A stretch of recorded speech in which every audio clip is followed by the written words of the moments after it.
उत्तराखंड में विधानसभा और लोकसभा सीट बढ़ाने की मांग टिहरी। भाजपा विधायक किशोर उपाध्याय ने की मांग 101 विधानसभा व 11 लोकसभा सीट किए जाने की मांग। दिव्यांगजनों के लिए सीएम धाम की बड़ी घोषणा। दिव्यांगजनों को मिलेंगे मुफ्त उपकरण। छात्र छात्राओं को ऑनलाइन आईएएस की कोचिंग। सेना का अंग बने 201 अग्निवीर। पासिंग आउट परेड में तिरंगे का मान और देश की रक्षा के लिए शपथ। शिक्षा विभाग में तैनात होंगे 599 अतिथि शिक्षक। शिक्षा मंत्री धन सिंह रावत ने अधिकारियों को दिए जल्द तैनाती के निर्देश। 582 मलिन बस्तियों को राहत। 3 साल तक उजड़ने का खतरा टला। अध्यादेश को राजभवन की मिली मंजूरी।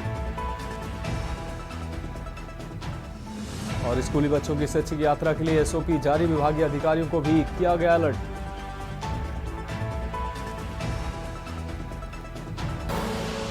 आप देख रहे हैं के न्यूज, खबरों का सारथी। नमस्कार, उत्तराखंड की खबरों में आपका स्वागत है। मैं हूं मनोज मानस। अहम रिपोर्ट से बुलेटिन की शुरुआत करते हैं। पहाड़ प्रदेश उत्तराखंड में नए सिरे से परसीमन कराने की मांग तेज हो गई। इसी कड़ी में खुद सत्ताधारी दल के विधायक किशोर उपाध्याय ने राज्य में नए सिरे से परसीमन कराकर लोकसभा और विधानसभा की सीटें बढ़ाने की जरूरत बताई है।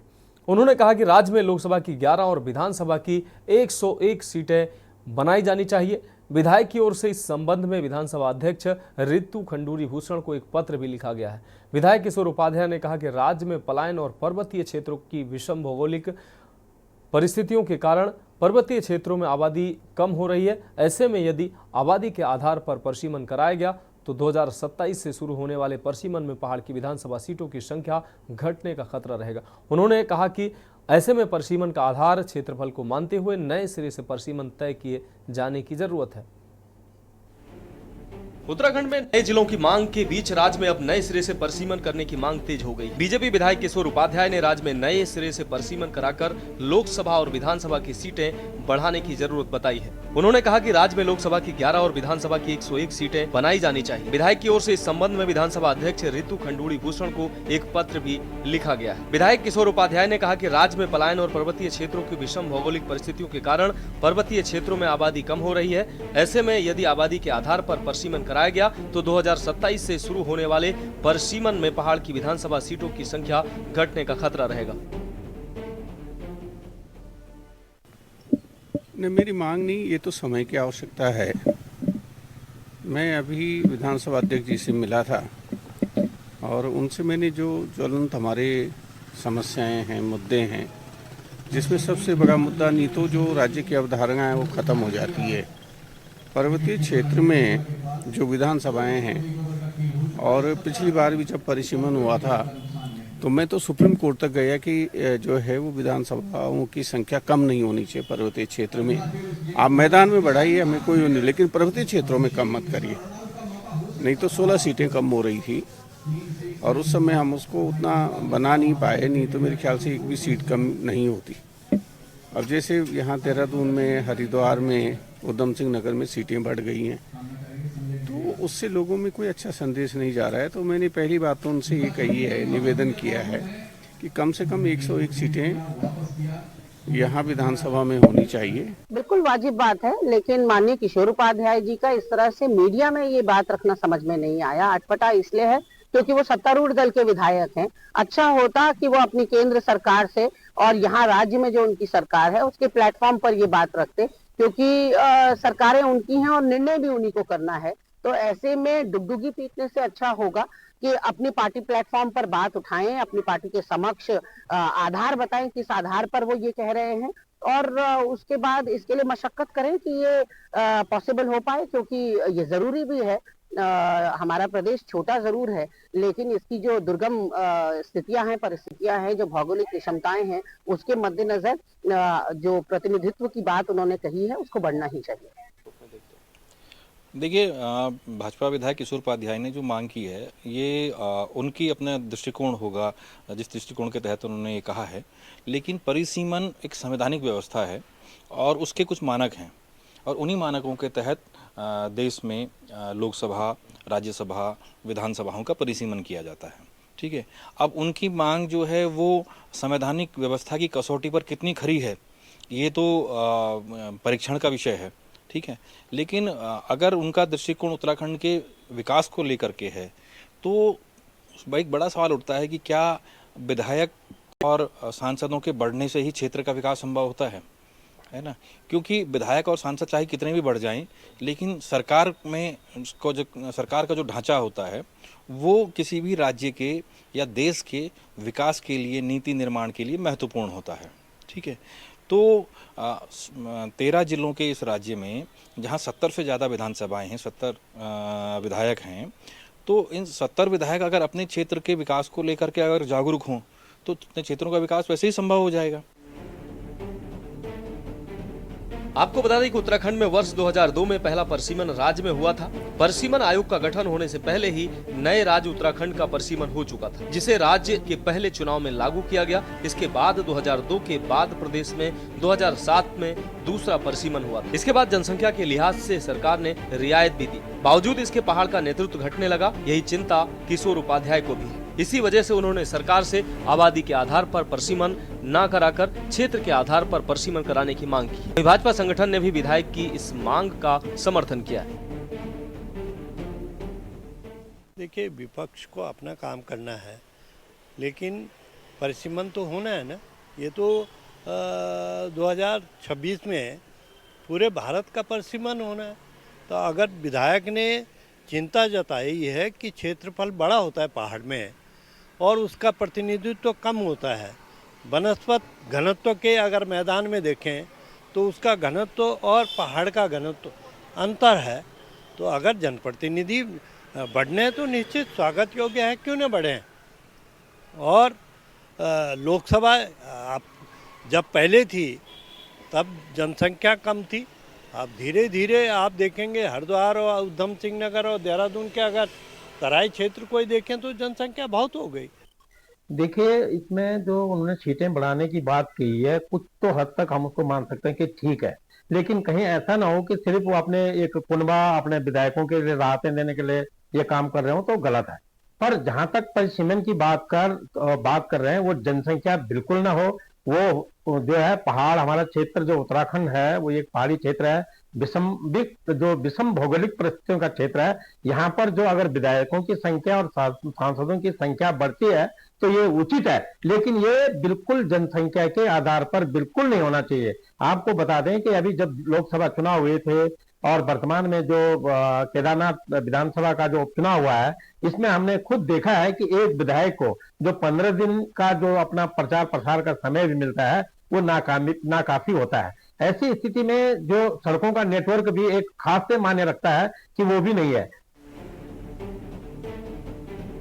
कुल मिलाकर नए जिलों की मांग के बीच राज्य में नए सिरे से परसीमन कराने की मांग शुरू हो गई है। अनुमान है कि साल 2027 में परसीमन के बाद पहाड़ में सीटें घटने का अनुमान है।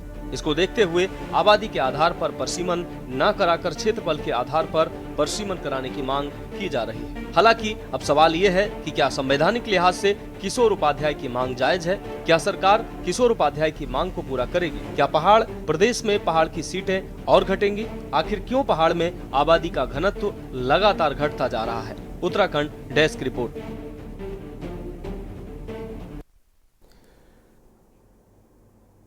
अब बात करेंगे अगली अहम खबर की। हल्द्वानी में पूर्व दर्जा प्राप्त राज्य मंत्री हरीश पनेरू के नेतृत्व में भीमताल से आए ग्रामीणों ने पेयजल निगम के कार्यालय में धरना प्रदर्शन करते हुए जल जीवन मिशन के अंतर्गत चल रहे कार्यों में घोर अनियमितताओं का आरोप लगाया है। हरीश पनेरू द्वारा जिलाधिकारी के नाम पर शपथ पत्र बनाकर ये सबूत दिए गए कि भीमताल विधानसभा के ओखल कांडा विकास खंड में हर घर नल से जल योजना के अंतर्गत पेयजल निगम द्वारा भारी भ्रष्टाचार किया जा रहा है। उन्होंने बताया कि 80 करोड़ रुपए की 1 दर्जन से अधिक गांव में पेयजल योजना निर्माणाधीन है, लेकिन मानकों की अनदेखी करते हुए गलत तरीके से लाइन बिछाई जा रही है। जिलाधिकारी के दौरे में भी लोगों द्वारा शिकायत की गई, बावजूद इसके आज तक कार्रवाई संस्था के अधिशासी अभियंता ने मौके का निरीक्षण तक नहीं किया है। इसके अलावा ग्रामीणों ने आरोप लगाया कि 500 मीटर लाइन बिछाई गई है, जबकि 700 मीटर का भुगतान किया गया है। इसी तरह की कई अन्य प्रकार की घोर अनियमितताएं भी सामने आई हैं।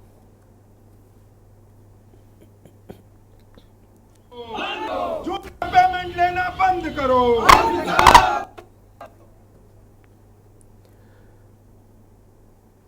रुक करेंगे अगली अहम खबर का। खबर उधम सिंह नगर से है, जहां फरवरी माह में प्रस्तावित नेशनल गेम की तैयारियों को लेकर कुमाऊं कमिश्नर ने निर्माणाधीन इंडोर स्टेडियम का निरीक्षण किया। इस दौरान उन्होंने अधिकारियों और निर्माणाधीन एजेंसी से जानकारी भी ली है। इस दौरान उन्होंने स्टेडियम के ड्रेनेज सिस्टम को लेकर अधिकारी को आवश्यक दिशा निर्देश भी दिए हैं। गौरतलब है कि 38वें नेशनल गेम 28 जनवरी से 14 फरवरी तक उत्तराखंड में होने हैं। ऐसे में 3 गेम हैंडबॉल, वॉलीबॉल और साइकिलिंग गेम रुद्रपुर के मनोज सरकार स्टेडियम में होना है, जिसमें लगभग 1500 खिलाड़ी रुद्रपुर पहुंचेंगे। खेल विभाग द्वारा की जा रही तैयारियों का जायजा लेने के लिए आज कुमाऊं कमिश्नर रुद्रपुर स्टेडियम पहुंचे। इस दौरान उन्होंने इंडोर स्टेडियम के निरीक्षण के दौरान लाइटिंग और वेंटिलेशन बेहतर करने के निर्देश दिए, जिसके बाद उन्होंने साइकिलिंग ट्रैक का निरीक्षण किया। इस दौरान उन्होंने स्टेडियम में पानी निकासी को लेकर निर्माणाधीन एजेंसी को प्रॉपर निकासी करने के निर्देश दिए हैं।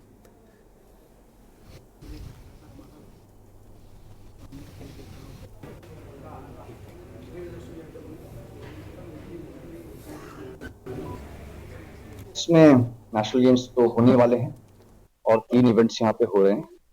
बाय एंड लार्ज काम हो चुके हैं, फिनिशिंग टचेस पे दिए जा रहे हैं। लेकिन आप सही कह रहे हैं, क्योंकि कई बार इस तरह के जो इवेंट्स होते हैं काफी चीजों को पहले से एंटिसिपेट करना होता है कि क्या क्या होगा, कैसे होगा। तो ऐसी कमेटी डीएम साहब एक बना देंगे सुपरविजन के लिए, और जो रेगुलर कोऑर्डिनेशन स्पोर्ट्स डिपार्टमेंट और एडमिनिस्ट्रेशन का है उसको भी हम सुनिश्चित कराएंगे। अभी केवल एक यहाँ पे बड़ी कमी उस सेंस में आप देखेंगे तो केवल इतना था कि जो ड्रेनेज के काम हो रहे हैं, इसकी जो इवेंचुअली निकासी होनी है उस पर पूरी तरीके से होमवर्क नहीं हुआ। तो आज भी उस पर सहमति बन गई है और इवेंचुअली इस पानी को यहाँ से हम बाहर निकाल देंगे। मेन जो आपका हॉल है उसमें कुछ काम लाइटिंग के बाकी हैं और वेंटिलेशन के बाकी हैं। अगली खबर का रुख करेंगे खबर नैनीताल से, जहां उत्तराखंड हाईकोर्ट में उत्तरकाशी के बड़कोट को पानी की समस्या से निजात दिलाए जाने को लेकर दायर जनहित याचिका पर सुनवाई हुई है। आपको बता दें, सुनवाई के दौरान राज्य सरकार की तरफ से कोर्ट को अवगत कराया गया कि 31 मार्च तक बड़कोट में पानी की नियमित सप्लाई हो जाएगी। जितनी वर्तमान में जरूरत है, बड़ी योजना बनाने पर भी कार्रवाई चल रही है, जिस पर कोर्ट ने सरकार से कल तक शपथ पत्र पेश करने को कहा है। मामले की सुनवाई के लिए कोर्ट ने 10 दिसंबर की तिथि नियत की है। आपको बता दें कि बड़कोट निवासी सुनील थपलियाल ने जनहित याचिका दायर कर कहा कि बड़कोट में पानी की समस्या हो रही है, जिसको लेकर क्षेत्रवासी पिछले 6 जून से तहसील परिसर में क्रमिक धरना प्रदर्शन कर रहे हैं। क्षेत्रवासी टैंकरों से पानी लाकर परेशान हो रहे हैं, जबकि 500 मीटर की दूरी पर नदी है, लेकिन प्रशासन ने अभी तक उनकी इस समस्या का समाधान करने में कोई मदद नहीं की है। कोर्ट में सीएससी साहब प्रेजेंट हुए थे सचिव साहब की तरफ से, और सचिव साहब भी वर्चुअली अपीयर हुए थे। इन्होंने आश्वासन दिया है कि वो आज ही कोर्ट के कार्यकाल में ही एफिडेविट कोर्ट को पेश कर देंगे कि वो 30 मार्च तक बड़कोट वासियों को पानी उपलब्ध करवा देंगे, और अगली डेट में कोर्ट में ही एफिडेविट प्रेजेंट हो जाएगा 10 दिसंबर को नेक्स्ट डेट है इसमें।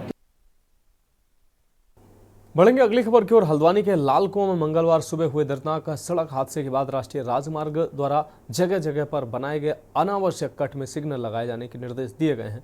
उप जिला अधिकारी लाल कुआं तुषार सैनी ने बताया कि विगत दिवस सड़क दुर्घटना में 2 लोगों की दुखद मृत्यु के बाद राष्ट्रीय राजमार्ग विभाग को अनावश्यक कट बंद करने तथा साइनेज और होर्डिंग बोर्ड लगाने के आवश्यक दिशा निर्देश दिए गए हैं। इसी के क्रम में राष्ट्रीय राजमार्ग विभाग द्वारा कार्रवाई भी शुरू कर दी गई है। गौरतलब है कि मंगलवार की सुबह गाजियाबाद से नैनीताल आ रहे 2 लोगों की कार हादसे में दुखद मौत हो गई थी। यह घटना उस समय हुई जब एक ट्रक नेशनल हाईवे के कट के पास खराब हो गया था।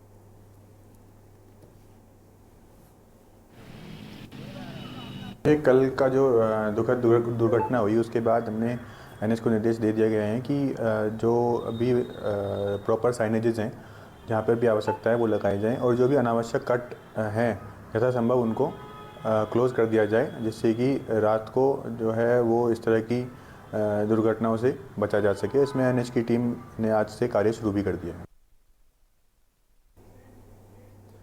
फिलहाल खबरों में वक्त एक ब्रेक का है, जल्द हाजिर होंगे। आप देख रहे हैं के न्यूज़, खबरों का सारथी। ब्रेक के बाद उत्तराखंड की खबरों में एक बार फिर से आपका स्वागत है। रुक करेंगे अगली अहम खबर का। उत्तराखंड ने सोबन सिंह जीना विश्वविद्यालय के क्रमिकों के मामले में कुमाऊं विश्वविद्यालय को नए सिरे से विकल्प मांगने को कहा है। अल्मोड़ा सोबन सिंह जीना विश्वविद्यालय के नंदन सिंह एवं 6 अन्य की ओर से दायर याचिकाओं पर कोर्ट की खंडपीठ में सुनवाई हुई। मामले की सुनवाई के बाद कोर्ट ने अपने आदेश में कहा कि कर्मचारियों से उनसे विकल्प लिया जाना था। आपको बता दें कि याचिकाकर्ताओं द्वारा याचिकाकर्ताओं की तरफ से उच्च न्यायालय में याचिका दायर कर कहा गया कि सन 2020 कुमाऊं विश्वविद्यालय के शोभन सिंह जीना परिसर को नया विश्वविद्यालय बनाए जाने का निर्णय लिया गया था। सन 2021 को कार्मिकों की बंटवारे के मामले में दोनों विश्वविद्यालय की एक कमेटी बना दी गई थी। कमेटी ने निर्णय लिया कि जो कर्मचारी जहां तैनात हुए वहीं के कर्मचारी माने जाएंगे। इस फैसले पर सन 2022 में प्रदेश सरकार ने भी अपनी मुहर लगा दी थी। याचिका में कहा गया कि वह कुमाऊं विश्वविद्यालय के कर्मचारी रहे हैं। किसी निर्णय से पहले उनसे विकल्प नहीं लिया गया। इसमें ऐसा हुआ था कि 2019 में कुमाऊं यूनिवर्सिटी से बाइफर्केट होकर शोभन सिंह जीना यूनिवर्सिटी का गठन किया गया था, जिसके बाद एक निर्णय लिया गया, संयुक्त समिति बनाई गई दोनों कुलपति महोदयों की और कुल सचिव महोदय की, जिसमें ये निर्णय लिया गया कि जो कर्मचारी अल्मोड़ा में तैनात हैं एसएसजे कैंपस तत्कालीन, वो शोभन सिंह जीना यूनिवर्सिटी के एम्प्लॉयज़ हो जाएंगे, और जो लोग डीएसबी कैंपस में तैनात हैं वो सभी टीचर्स और एम्प्लॉयज़ कुमाऊं यूनिवर्सिटी के एम्प्लॉयज़ माने जाएंगे। तो इस निर्णय के आधार पर हायर एजुकेशन डायरेक्टरेट ने भी निर्णय कर दिया कि जो लोग अल्मोड़ा में तैनात हैं वो शोभन सिंह जीना यूनिवर्सिटी के ही एम्प्लॉय रहेंगे। इस निर्णय को हमने चुनौती दी थी, ये कहते हुए कि हमारी जो नियुक्ति हुई थी वो कुमाऊं विश्वविद्यालय में हुई थी और हमारी इच्छा पूछे बिना, हमसे ऑप्शन इनवाइट करे बिना हमारा एम्प्लॉयर चेंज नहीं किया जा सकता। अब बढ़ेंगे अगली खबर की ओर। देहरादून उत्तरांचल प्रेस क्लब में अंकिता भंडारी के परिजनों और सामाजिक कार्यकर्ता आशुतोष नेगी ने प्रेस वार्ता कर केस से जुड़े अहम मुद्दे उठाए हैं। परिजनों ने मीडिया को धन्यवाद देते हुए कहा कि पिछले 2.5 सालों से उनकी लड़ाई को जीवित रखने में मीडिया ने अहम भूमिका निभाई है। उन्होंने एमकेश्वर विधायक रेणु बिष्ट पर आरोप लगाया कि उन्होंने अंकिता के कमरे को तोड़वाकर सबूत मिटाने का प्रयास किया, लेकिन उन्हें आरोपी नहीं बनाया गया। साथ ही उन्होंने एसआईटी की जांच पर सवाल उठाते हुए कहा कि वीआईपी कनेक्शन की जांच नहीं की गई, जबकि अंकिता की व्हाट्सएप चैट में इसका उल्लेख था। परिजनों ने भाजपा सरकार पर केस को प्रभावित करने का भी आरोप लगाया और कोर्ट से सभी संदिग्धों की कॉल डिटेल और कॉल रिकॉर्ड और चैट की जांच की मांग की। उन्होंने स्पष्ट किया कि इस मामले में यदि निष्पक्ष जांच नहीं हुई तो यह समाज में बड़ा सवाल खड़ा करेगा। वहीं अंकिता भंडारी के पिता वीरेंद्र भंडारी ने कहा कि लगभग पूरे हो चुके, आपको बता दें समय लगभग पूरा हो जाएगा, लेकिन अभी भी हम संतुष्ट नहीं हैं सभी जांचों से। वहीं वीआईपी का नाम और जिस रिसोर्ट में मेरी लड़की रहती थी वह रिसोर्ट तोड़ा गया। मैं ये नहीं बोल रहा हूं, दीपक अरोड़ा द्वारा बोला गया कि रेणु बिष्ट के आदेश के अनुसार रिसोर्ट तोड़ा गया। आप जानते हैं कि इस केस के पीछे एक वीआईपी की चर्चा हमेशा रही है और अंकिता ने अपनी व्हाट्सएप चैट में भी उसका जिक्र किया था। उसी आधार पे लगातार हमने सवाल उठाते रहे कि वीआईपी का भी इन्वेस्टिगेशन होना चाहिए, लेकिन एसआईटी ने उस दिशा में कोई जांच नहीं की। उसके बाद जो जांच है एसआईटी की, उसमें क्लीन चिट एक तरह से दे दी गई कि वीआईपी कोई था ही नहीं। गवाहों के बयान लगभग तो पूरे हो चुके हैं, लेकिन हम अभी असंतुष्ट हैं, क्योंकि जो वीआईपी का नाम हमने पहले भी सरकार को भेजा था कि वीआईपी कार्यरत का मंत्री अजय कुमार जी हैं, और दूसरा जो रिजॉर्ट जिस रिजॉर्ट में जिस कमरे में मेरी लड़की रहती थी वो रिजॉर्ट तोड़ा गया।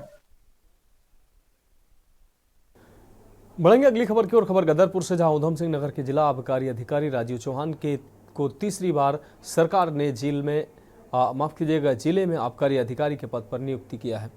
राजीव चौहान ने प्रेस कॉन्फ्रेंस में बताया कि उधम सिंह नगर जिले की सरकारी देशीवाद अंग्रेजी दुकानों का बकाया लगभग 6 करोड़ रुपए है, जिसके लिए सभी दुकानदारों को बकाया धनराशि समय से जमा करने के लिए बताया गया है। समय से बकाया न जमा करने वाले दुकानदारों पर कानूनी कार्रवाई की जाएगी। राजीव चौहान ने कहा कि जफरपुर, महतोस मोड़, दिनेशपुर व गुलर भोज की बाजारों के आसपास कच्ची शराब की बिक्री होती है। कच्ची शराब की बिक्री न हो, इसके लिए हमारे द्वारा 4 टीमें बनाई गई हैं। जल्द ही कच्ची शराब के खिलाफ अभियान चलाया जाएगा।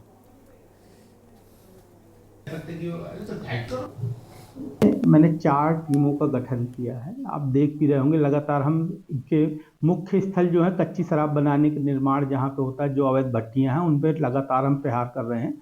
कच्ची शराब की भट्टियों को नष्ट कर रहे हैं और जो भी अवैध मदिरा बन रही है उसके परिवहन पे, बिक्री पे भी पूर्ण रोक लगा रहे हैं। जो भी क्षेत्र आपने बताए हैं मैं उन पर विशेष ध्यान दूंगा और अपनी टीमें जो उस क्षेत्र में कार्यरत हैं उनको निर्देशित करूंगा कि वो ऐसे अवैध ढाबों और दुकानों में भी विशेष अभियान चला के अवैध शराब की बिक्री रोके। रुक करेंगे अगली खबर का। खबर काशीपुर से, जहां रात का सन्नाटा और सुनसान सड़कें, लेकिन इन्हीं अंधेरों में एक बड़ी साजिश रची जा रही थी। काशीपुर में सातिर चोरों का एक गिरोह एक बड़ी वारदात को अंजाम देने की तैयारी में था। चोरी का सामान और हथियार उनके मंसूबों की गवाही दे रहे थे, लेकिन ये नहीं जानते थे कि पुलिस उनकी हर हरकत पर नजर रख रही है। सूचना मिलते ही टांडा उज्जैन चौकी प्रभारी सुनील सुतेड़ी और उनकी टीम ने शुगर मिल रोड पर जाल बिछाया। ऑपरेशन के दौरान 3 अपराधियों को गिरफ्तार किया गया। उनके पास से 2 अवैध तमंचे, कारतूस और चाकू बरामद किया गया। पूछताछ में उन्होंने अनुराधा टेंट हाउस से चोरी करने की बात कबूल की है और पुलिस को चोरी किया गया सामान भी बरामद करा दिया। पुलिस का कहना है कि ये आरोपी न केवल सातिर चोर हैं बल्कि उनके अन्य आपराधिक कनेक्शन भी हो सकते हैं।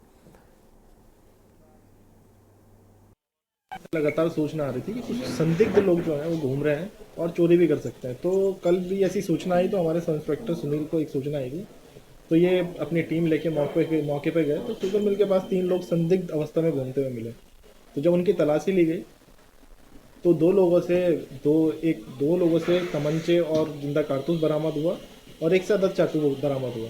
फिर जब उनको थाने लाया गया और सख्ती से पूछताछ की गई तो उनको बताया गया कि सर हाँ साहब, हमने कुछ दिन पहले एक चोरी भी की है। तो उनकी निशानदेही पे फिर चोरी का जो माल था वो भी बरामद किया गया। सर इसमें जो अभी सामने आ रहा है, शाहरुख पहले जेल जा चुका है और बाकी उन दोनों के आपराधिक इतिहास के बारे में जानकारी की जाए।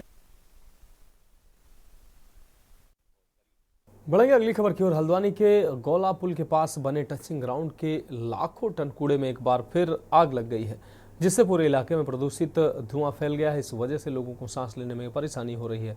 वहीं पिछली बार तक भविष्य में आग न लगने का दावा करने वाला नगर निगम एक बार फिर फायर विभाग के साथ 2 दिन से आग बुझाने में जुटा हुआ है। मुख्य नगर आयुक्त विशाल मिश्रा का कहना है कि इस बार आग आगे से नहीं बल्कि पीछे से लगाई गई है और सीसीटीवी की मदद से आग लगाने वाले संदिग्ध व्यक्तियों को खोजा जा रहा है। साथ ही पुलिस को भी नगर निगम द्वारा कंप्लेंट दी गई। यदि किसी अज्ञात व्यक्ति द्वारा आग लगाए जाने की पुष्टि होती है तो तत्काल मुकदमा दर्ज कर कार्रवाई की जाए। पूर्व में भी इस तरीके के घटनाक्रम हुए हैं और हमने वहाँ पर सीसीटीवी कैमरे इंस्टॉल किए हैं, सिक्योरिटी भी है। कुछ असामाजिक तत्वों द्वारा पीछे से आग लगाई गई है, जिसको हम लोग ट्रेस आउट भी कर रहे हैं और हमने पुलिस को भी एक पत्र लिखा है कि इसकी जांच की जाए। फिलहाल हमारा सारा ध्यान इस पर है कि हम कैसे ज़्यादा से ज़्यादा प्रयास लगा करके ज़्यादा मैन पावर और फायर टेंडर यूज़ करके, वाटर टैंकर यूज़ करके आग को जल्दी से जल्दी कंट्रोल कर सकें, ताकि जो ये धुआं उठ रहा है और जो वायु प्रदूषण हो रहा है उसकी समस्या को हम कंट्रोल कर सकें। इस संदर्भ में हमें फायर डिपार्टमेंट से काफ़ी अच्छा सहयोग मिल रहा है और हमने सीसीटीवी फुटेज भी देख रहे हैं और यदि कोई असामाजिक तत्व उसमें पाया जाएगा तो उसके खिलाफ मुकदमा भी दर्ज कराया जाएगा। फिलहाल हमने जो है एक तहरीर पुलिस में दे दी।